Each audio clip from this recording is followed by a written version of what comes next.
ቂም የሚይዝ ሰው ግመል ነው እንጂ ክርስቲያን አይባልም። ግመል ስንት ዓመት ነው ቂም የምትይዘው? 7 ዓመት ቂም ትይዛለች። 7 ዓመት። አንድ ቀን የመታትን ጎድጓዳ ስፍራ ስታገኝ እንደው ልቡን ብላ ነው የምትጥለው። በ7 ዓመቱ እኮ ነው። ይገርማቸዋል። አፍርጣ ትጥለዋለች አድብታ ማለት ነው። ቂመኛ ሰው ግመል ነው። ቂም አንዳንድ ጊዜ ደግሞ ምን የሚል ወግ አምጥቷል። አሁን የዚህ ዘመን ሰው አዘምኖት ኃጢአትን እያዘመን ነው አይደል? በደምብ ምን ይላል? እኔ እኮ ቂም አልያዝኩም፣ እኔ ቂም ምናምን አልያዝኩም ያው እንላለን። እና ምንድነው ያዝከው ታዲያ?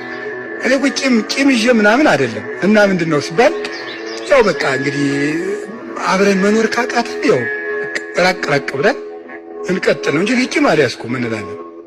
እሱ እኮ ነው ቂም ማለት። ቂም ማለት ምንድነው መሰላችሁ? ቂም ማለት መቀየም ማለት ነው። መቀየም ማለት ምንድነው? መቀየም ማለት የሰውየው ስም ሲነሳ የሚረብሸን ነገር ወይም ሴትም ከሆነች እንደዛው ስሙ ሲጠራ የዚያ ሰው የሆነ ነገር በሙሉ ባለበት መድረስ አለመፈለግ፣ ውስጣችን መንገሽገሽ፣ ሌላ ሰው እንኳን ሲያነሳው ውስጣችን ርር ማለት፣ እንደሱ ማለት ቂም ይባላል። በሄደበት አለመሄድ፣ በዋለበት አለመዋል፣ እሱ ምን ይባላል? ቂም። ሰውየውን ስናስበው የማይሰማን ጥሩ ስሜት፣ እሱ ቂም ይባላል። እንዴት አድርገን ይልቀቀን ነው? እንዴት አድርገን እንዲለቀን 3 ነገር ብናደርግ ቂም ይለቀናል ብዬ አስባለሁ።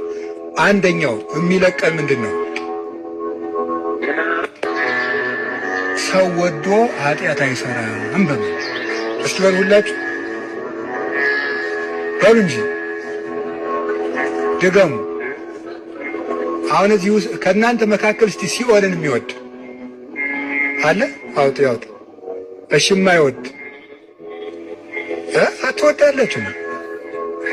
አውጡ እንጂ የማይወድ ሲኦልን የማይወድ በጣም ጥሩ። እሺ ከእናንተ መካከል ኃጢአት ሰርቶ የማያውቅ?